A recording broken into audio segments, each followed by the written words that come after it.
Jewelry Bonney is one of the baddest girls in One Piece. Well, I guess we can't say that anymore, but we can. Honestly, it's a little bit messy. It's because of a couple things that revealed in the manga that I'll be addressing in this video. This discussion, it stemmed because of what happened in episode 1090, which animated from chapter 1061. To give an example on how big of a deal this was within the One Piece community, one of the biggest content creators, his name is B-Day Law, he was receiving some backlash because of a thumbnail that he made without context, and you can even see the animator on Twitter.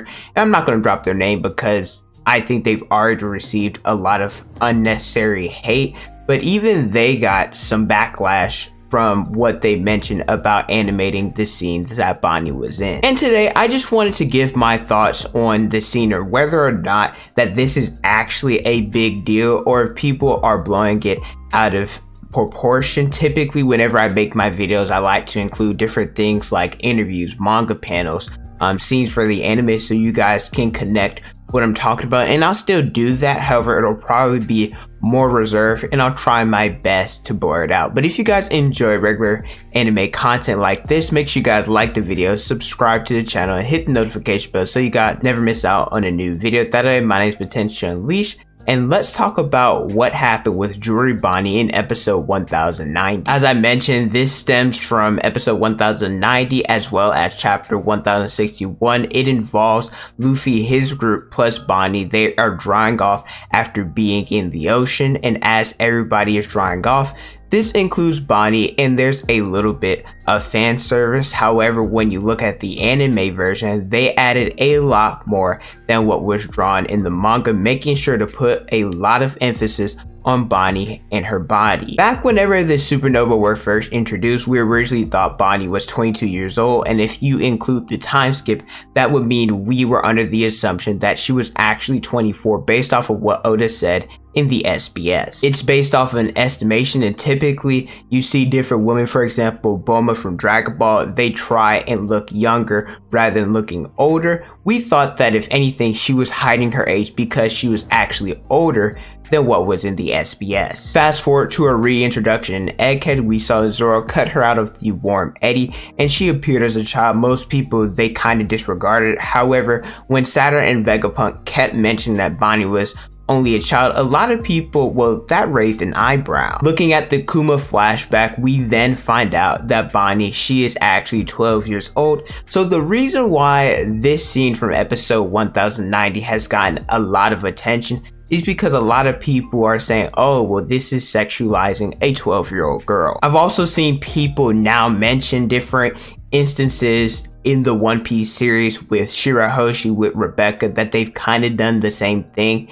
And yes, they did, but at the same time, those were a little bit different, and I'll provide the context why. Shirahoshi, she is the mermaid princess, said to be the most beautiful girl in the series, and everyone wants to marry her. For example, a grown man like Vanderdecken, which is weird, but at the same time, we have to look at the time frame that One Piece is in. It takes place during the 16th century, and during this time frame, if you look at actual history, these girls that were 12, that were 13, 14, they were married to men that were in their 20s, 30s, heck, even sometimes 40s. The best example I can give is Romeo and Juliet, and I understand that it's a fictional story. However, it takes place during the same time period that Shakespeare was brought up in. Looking at it, Juliet, she is around 13 or 14, and I know if you actually look it up, a lot of different sites are going to say that Romeo, he's actually 16, but that's not correct. He's actually a man in his 20s. People in this time frame, they had relationships with such a large age gap, and it was the norm compared to now where a lot of people, well, if that's happened, it's very frowned upon. So technically, if you look at it, One Piece, it is historically accurate. The problem with Rebecca is a lot of people don't like the fact that she is being exposed as much as she is at 16 years old, but this is because of what Doflamingo did to the Riku family. The reason why she was forced to wear this outfit is for her to be humiliated, as well as to showcase that nobody cares for her. Whenever fan service scenes are being animated, I don't think that there's a problem when you understand the particular situation, because most of the time the author, they are playing into the reader's desires, and I'll give examples of this. Everyone has preferences of their sexuality and who they like. I'll use me as an example. I love women, right? I've done it ever since I was born, ever since I could remember. There's always a debate going around, at least amongst the guys, like, hey, are you a booty man or are you a titty man? And me, I love the booty, right? Anytime like I'm walking in public, I see a shawty walking behind me, you know what I do just like any other guy?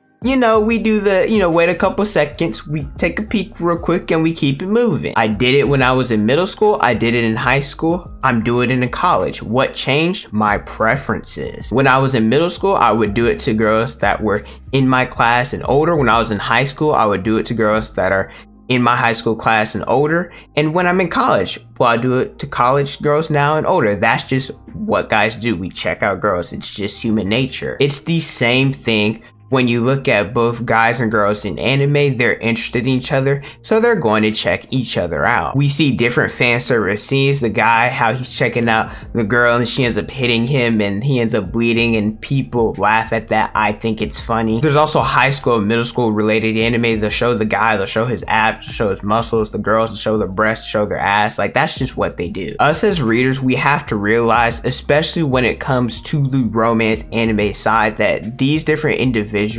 they're going through puberty and are just as interested in someone as we were back then. So these characters, they're going to be looking in places the same way that we did when we were their age. It's all about, as readers, for us to be mature about it. Although I talked about readers' maturity, I still do believe that there are times when the authors and anime studios, I think that they do a little bit too much. Sometimes they make it apparent when they're trying to show off different scenes when they don't necessarily need to. And when that happens, most of the times I end up rolling my eyes, I go on my phone, or I just drop the whole series altogether. Some examples, Food Wars. I think it's funny whenever some of the individuals, they react the way when they're eating food. I do think it's a little bit over dramatic, but I'm mature enough to watch it and I think the series is fine. Kakaguri, I am not gonna lie, I had to drop that series after season 1. I tried watching season 2, but they were doing so much that I couldn't even watch it. And the same could be said with Prison School. I read like 9 or 10 chapters, but it was so ridiculous that I just couldn't stomach reading it anymore. So even though I think authors that make it apparent to try and sexualize these different characters, I do think that that's a little bit weird, but I also think it's up to the reader to know what they can and can't handle. If you truly have a problem with it, then you should probably either boycott the series, drop it, or actually put some feet towards trying to make a change within the community, instead of just posting it and spreading it without the intent of actually doing anything about it. Because yes, being aware of the problem, it's good, but if you don't take any steps to fix that problem, then it'll just remain. There is a term that defines when someone finds a fictional character attractive, and that's called fictosexual. I think everybody's experienced this a little bit because drawings, they're based off of how we see actual people. I'll expose myself. When I was younger, I used to think Katara, I used to think Shigo, I was gonna marry those girls. I can acknowledge that there are some anime characters are attractive that I think they're beautifully drawn, like to name a few, Boa Hancock and Rengoku. There's also the discussion where people are like, oh, where they're kids and you're wrong for finding them attractive, where I'm like, it's fiction. I think we can calm down a little bit on that one. I will say that I do think that individuals that are drawn to look like kids, if you find some attraction towards them, I think that's a little bit weird. But a lot of these characters, they are drawn to look much older than what they actually are. I think if you go IRL and act based off of these desires on these younger looking characters, then I think you need to go and get some help, and I do find you a little bit weird in that aspect. But in this case, well, it's fiction. I don't think you need to go and say harsh things to individuals and necessarily condemn them. I'm not saying that I am 100% right, but this is just how I feel about it. Back to the Bonney situation, the animators, they don't read the manga, so they don't know that she's actually 12 years old. And I think it's fine that right now they're doing this, but if they continue to do it after finding out her actual age, that is a little bit weird. But at the same time, as readers, knowing how old she is, we need to be mature. To give an example, summing up everything that I've talked about in this video, let's look at Chaya from Solo Leveling. There was a scene that she stopped a purse snatcher, and it was put here for two reasons. Number one, to showcase the strength of an S-rank hunter, and the second, to show a hot girl because, well, us guys, we tend to be horn dogs. If I'm being honest, I think the animators, they didn't need to focus on her butt as much as they did, but I also think as viewers, we need to be mature about it because it's not that big of a deal. Personally, I think a lot of people are making this scene to be much bigger than it actually is. We know that she's 12 years old in a 24-year-old body, so you don't have to sexualize it when you don't have to, and you really shouldn't. But I also believe that animators, when it comes to certain scenes, they could definitely tone it down a little bit. This is just my thoughts about it. Like I said, I'm not all-knowing, I'm not right all the time, and so there's going to be some people that disagree with me, and I welcome that, right? I'm not perfect. This is just how I view it. But let me know how you guys feel about it in the comment section below. Thank you guys so much for watching. Don't forget to like, comment, and subscribe. Hit the notification bell so you guys never miss out a new video from me. Instagram, Twitter, and TikTok. It's on the screen and in the description below. Thank you guys so much for watching, and don't forget to unleash your potential.